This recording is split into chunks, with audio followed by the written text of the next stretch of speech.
Hello everyone, आज के video में हम लोग चैप्टर वाइज वेटेज देखेंगे एमएससी सिटी में बायोलॉजी के लिए। तो बायोलॉजी के लिए जो एग्ज़ाम होता है एमएसटी सिटी नहीं एमएचसीटी बोलते हैं उसको, जनरली ये फार्मेसी वगैरह के एडमिशन के लिए, ठीक है। इसमें टोटल बायो में 100 क्वेश्चंस आते हैं, जिनमें से 80 क्वेश्चंस कहाँ से रहते हैं 12th से, और 20 क्वेश्चंस कहाँ से होते हैं 11th से। तो 12th में टोटल 15 चैप्टर है और 11th में टोटल 4 चैप्टर से ही आपको 20 क्वेश्चंस आते हैं, ठीक है। तो मतलब अगर मैं ध्यान से देखूँ तो 19 चैप्टर से 100 क्वेश्चंस आते हैं। मतलब एक चैप्टर का एवरेज भी अगर मानूँ तो 5 से ऊपर है। मतलब आपको पता होना चाहिए किस चैप्टर का कितना वेटेज है। हाँ, क्योंकि एमएचसीटी में अलग अलग चैप्टर का अलग अलग वेटेज वेरी करता है। फिजिक्स केमिस्ट्री में कैसा होता है कि सबसे 3-2, बट एमएचसीटी में नंबर बहुत ज़्यादा वेरी करता है। तो अपने को पता होना चाहिए कि किस चैप्टर से ज़्यादा क्वेश्चन आता है, किससे कम आता है, वो सब, ठीक है। अब अगर मैं 12th के बायोलॉजी की बात करूँ, देखो ये जो डेटा है ना, इस डेटा में मैं आपको पूरे 2021 में जितने पेपर हुए उसके अप्रॉक्स वेटेज को लेके बता रहा हूँ, ठीक है। उससे 10-20 आगे पीछे हो सकता है, ठीक है। अब अगर मैं 12th के बायोलॉजी की बात करूँ तो सबसे पहला चैप्टर जो है वो है reproduction in lower and higher plants. Reproduction in lower and higher plants, इस चैप्टर से जनरली 8 क्वेश्चंस पूछे गए सिर्फ इस एक चैप्टर से। फिर नेक्स्ट चैप्टर वही है reproduction in lower and higher animals, इससे भी 8 क्वेश्चंस। फिर अगला चैप्टर है इनहेरिटेंस एंड वेरिएशन, इससे भी आपको 6 क्वेश्चंस पूछे गए। अगला चैप्टर है molecular basis of inheritance, basis of inheritance, इससे आपको 5 क्वेश्चन। अब मैं आपको बताता हूँ कि कौन सा चैप्टर अपने को पहले पढ़ना चाहिए। देखो, अगर मैं बोलूँ कि इन 4 चैप्टर में मेरे को अगर पढ़ना है कि सबसे पहले कौन सा पढ़ूँ, तो सबसे पहले मैं ये वाला चैप्टर सेलेक्ट करूँगा, क्योंकि हायर एनिमल्स मतलब ह्यूमन रिप्रोडक्शन हम पढ़ेंगे, जो कि हम बहुत ही अच्छे से पढ़ते हैं, बहुत जल्दी जल्दी पढ़ लेते हैं। फिर उसमें भी एक पार्ट आता है रिप्रोडक्टिव हेल्थ, जो कि बहुत इंपॉर्टेंट पार्ट है, सिर्फ 2 पेज का लिखा हुआ है, और उसी 2 पेज के लास्ट के 2 पेज भी अगर आप इस चैप्टर का पढ़ोगे ना तो भी आपका 2 क्वेश्चन राइट हो जाएगा। तो सबसे पहले मैं आपको सजेस्ट करूँगा कि आप ये चैप्टर पढ़िए, क्योंकि इन चारों में सबसे बड़ा chapter molecular basis of inheritance है, जिससे 5 आता है, और इससे ज़्यादा वेटेज ऊपर के तीनों है। तो सबसे पहले आप ये वाला पढ़िए। फिर मैं आपको सजेस्ट करूँगा कि अगर आपका ये पार्ट हो गया है तब जाके आप इसमें भी लोअर एंड हायर प्लांट, आप हायर प्लांट का ध्यान से पढ़िए, एसआरए पढ़िए, एंजियोस्पर्म का जो रिप्रोडक्शन है वो ध्यान से पढ़िए। इसको आप लोअर वाला ध्यान नहीं देंगे तो भी चल जाएगा, बट ए वाला पार्ट बहुत इंपॉर्टेंट, इसी से 5-6 मिल जाएगा आपको क्वेश्चन, 6 क्वेश्चन तो जनरली मिल जाएगा इससे। फिर मैं बोलूँ तब जाके आप इनहेरिटेंस एंड वेरिएशन पढ़िए, जिससे 6 क्वेश्चन, और फिर उसके बाद आप मॉलिक्यूलर बेसिस ऑफ इनहेरिटेंस पढ़िए, जिससे कि 5 क्वेश्चन। तो मतलब ये अप्रॉक्सीमेट वैल्यू है 2021 में चैप्टर्स का। तो सबसे पहले मैं आपको सजेस्ट करूँगा कि आप ये पढ़िए, फिर ये वाला पहला चैप्टर, फिर तीसरा, और फिर चौथा, ठीक है। आगे का देखते हैं। अब नेक्स्ट टॉपिक देखूँ तो नेक्स्ट टॉपिक है ओरिजिन एंड इवोल्यूशन।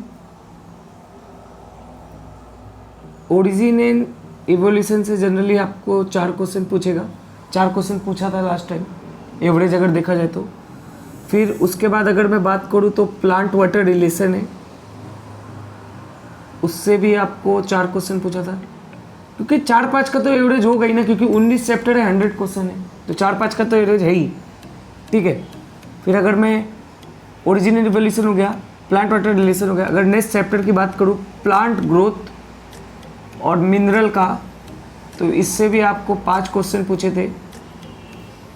और नेक्स्ट चैप्टर की बात करूँ तो रेस्पिरेशन एंड सर्कुलेशन, इससे आपको 8 क्वेश्चन टोटल पूछे हैं। अब आपके हिसाब से आप कहोगे कि सर फिर तो सबसे पहले ये वाला चैप्टर पढ़ना चाहिए। मैं बोलता हूँ कि सबसे पहले आपको प्लांट वाटर रिलेशन पढ़ना चाहिए।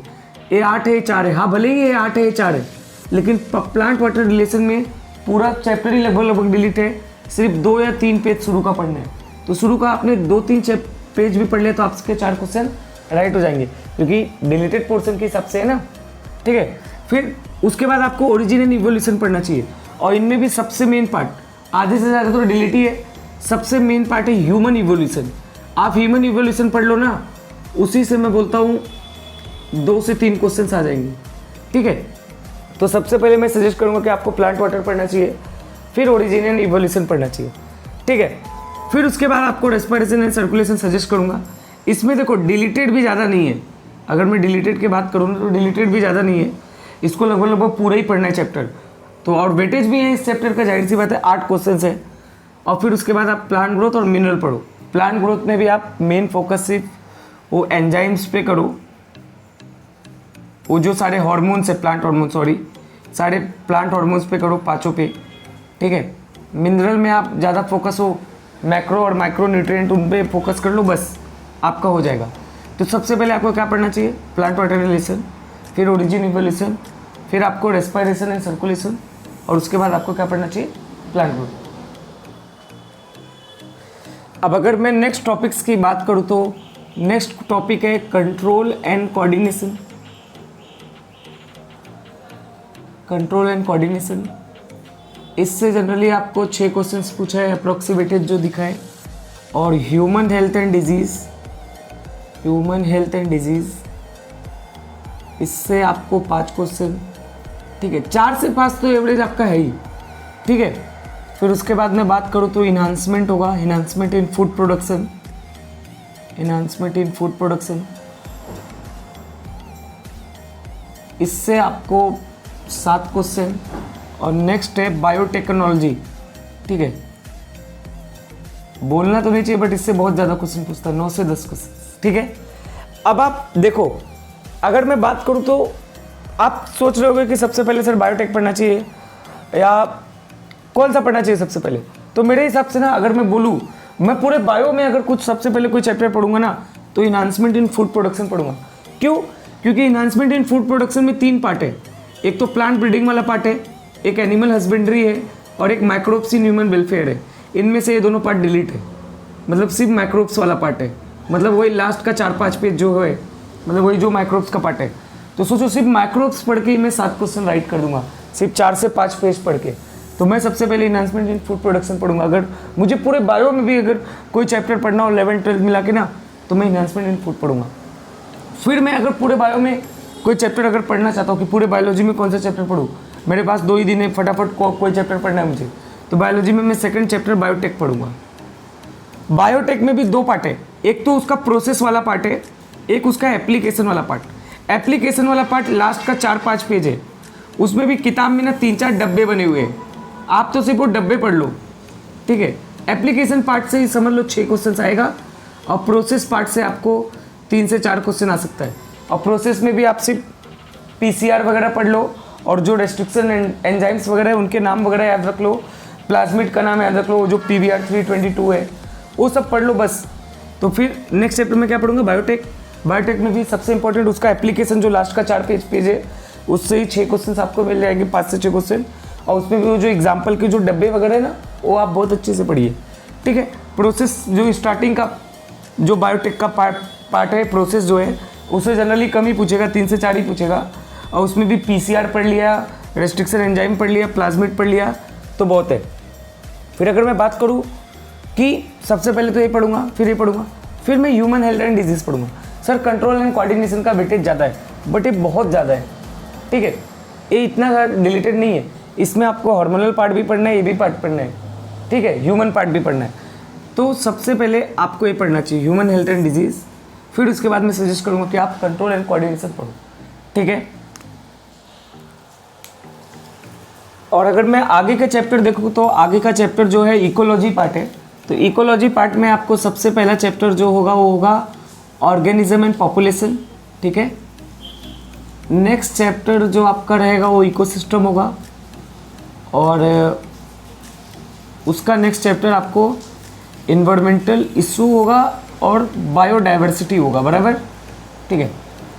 अब अगर मैं बात करूँ तो इन सब पार्ट से, इससे 3 से 4, इससे 2 से 3, इससे 3 से 4 क्वेश्चंस आपको पूछ ही लेगा।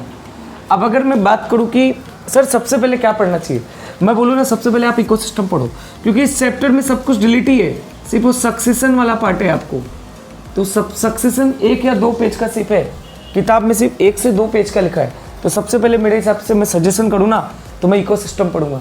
अगर टोटल बायोलॉजी की बात करूँ ना, तो मैं सबसे पहले इन्हांसमेंट पढ़ूंगा, बायोटेक पढ़ूंगा, फिर इकोसिस्टम पढ़ूंगा, क्योंकि बहुत जल्दी से ख़त्म करके ज़्यादा कवर हो जाएगा, ठीक है। फिर उसके बाद आप ऑर्गेनिज्म पॉपुलेशन कर लो, और अगर टाइम है तो आप इन्वायरमेंटल इशू एंड बायोडाइवर्सिटी भी कर लो। और बायोडाइवर्सिटी में ज़्यादातर वो जो नंबर्स है ना, वो सब पे आप ज़्यादा फोकस करो, ठीक है। तो सबसे पहले आप इकोसिस्टम करो, फिर ऑर्गेनिज्म एंड पॉपुलेशन करो, फिर जाके आप इन्वायरमेंटल इशू एंड बायोडाइवर्सिटी करो। तो ये तो हो गया पूरे 12th के बायोलॉजी में। तो अगर मैं 12th के बायोलॉजी की बात करूँ तो आपको किस ऑर्डर में पढ़ना चाहिए, तो मेरे हिसाब से आपको सबसे पहले पढ़ना चाहिए इन्हांसमेंट, फिर आपको पढ़ना चाहिए बायोटेक, फिर आपको पढ़ना चाहिए इकोसिस्टम, फिर आपको पढ़ना चाहिए प्लांट वाटर रिलेशन, फिर आपको पढ़ना चाहिए ह्यूमन का रिप्रोडक्शन, फिर प्लांट का रिप्रोडक्शन। मतलब आपको इस तरीके से जाना चाहिए, क्योंकि कम पढ़ने से भी ज़्यादा क्वेश्चन कवर हो रहे, तो वो चैप्टर्स आप पहले पढ़िए ना, ठीक है। अब हम 11th का देखते हैं। अभी अगर इसमें देखेंगे 11th के बायोलॉजी में, तो 11th के बायोलॉजी में आपको 4 ही चैप्टर है सिटी में, MSCT में। एक तो बायोमोलिक्यूल्स है, दूसरा आपको रेस्पायरेशन है, रेस्पायरेशन, प्लांट रेस्पायरेशन और एनर्जी ट्रांसफ़र भी, रेस्पायरेशन एंड एनर्जी ट्रांसफ़र। तीसरा जो आपका चैप्टर है वो है ह्यूमन न्यूट्रिशन, वही डाइजेशन चैप्टर, ठीक है, ह्यूमन न्यूट्रिशन। और चौथा जो चैप्टर आपको है वो है एक्सक्रीशन। अगर मैं बात करूं तो एक्सक्रीशन से जनरली 5 क्वेश्चन, न्यूट्रिशन से 4, इससे भी 5-6, और बायोमोलिक्यूल से भी 4, 3-4 जो भी। अब अगर मैं बोलूं कि सर जैसे आप जब फिजिक्स केमिस्ट्री देखते हैं तो फिजिक्स केमिस्ट्री में एक तो आता है 10 क्वेश्चन है, पहले तो फिजिक्स में ही 50 क्वेश्चन आता है, उनमें भी 10 आता है 11 से, और उनमें 8 चैप्टर है। वही सेम चीज़ केमिस्ट्री में भी है। लेकिन बायोलॉजी में 11th की बायोलॉजी में बोलते हो सबसे पहले पढ़ना चाहिए एज कम्पेयर टू 12th की, क्योंकि 4 चैप्टर से ही आपको 20 क्वेश्चन गारंटीड है, ठीक है। और उनमें भी अगर मैं बोलूँ तो सबसे पहले आपको रेस्पायरेशन पढ़ना चाहिए, उसी से 5-6 क्वेश्चन आता है। कुछ नहीं, बस अच्छे से आप तीनों साइकिल्स ही रट लो, बस ग्लाइकोलिसिस रट लो, क्रेब्स रट लो और ETS रट लो, और आप थोड़ा बड़ा काउंट याद रख लो, ATP का काउंट याद रख लो कि कब कितना ATP रहता है, कब जाता है, कब यूज़ होता है, वो सब याद रख लो। सबस्ट्रेट लेवल फॉस्फोरिलेशन किस स्टेप में हुआ, ये सब याद रख लो बस, ठीक है। उसके बाद अगर मैं बोलूँ बायोमोलिक्यूल भी पढ़ लेना चाहिए अपने को, और बायोमोलिक्यूल का अपने को एडवांटेज भी मिलता है क्योंकि अपन केमिस्ट्री में भी पढ़ते हैं 12th में, तो ये चैप्टर सबसे पहले पढ़ना चाहिए। फिर आपको रेस्पिरेशन पढ़ना चाहिए, फिर आपको एक्सक्रीशन पढ़ना चाहिए, क्योंकि ह्यूमन न्यूट्रिशन से कम रहता है इस एक्सक्रीशन में पढ़ना, तो फिर आप एक्सक्रीशन पढ़िए और फिर ह्यूमन न्यूट्रिशन पढ़िए। तो 11th का बायोलॉजी ये मत सोचिए कि 11th का है वेटेज कम है तो नहीं पढ़े, भाई 4 ही टॉपिक है और 4 टॉपिक से 20 क्वेश्चन है। तो मेरे हिसाब से फिजिक्स केमिस्ट्री में भले ही 11th का पहले नहीं पढ़ना चाहिए, बट बायोलॉजी में 11th का पहले पढ़ना चाहिए, ठीक है। तो ये तो हो गया कि पूरे बायोलॉजी में MHCT में कितना वेटेज है 100 क्वेश्चंस का, वो मैंने आपको बता दिया है। तो आप अगर इसे फॉलो करेंगे तो आपका जो 2022 का जो पेपर है वो भी आपको लगेगा कि सर ने सही सजेस्ट किया था, ठीक है। Thank you.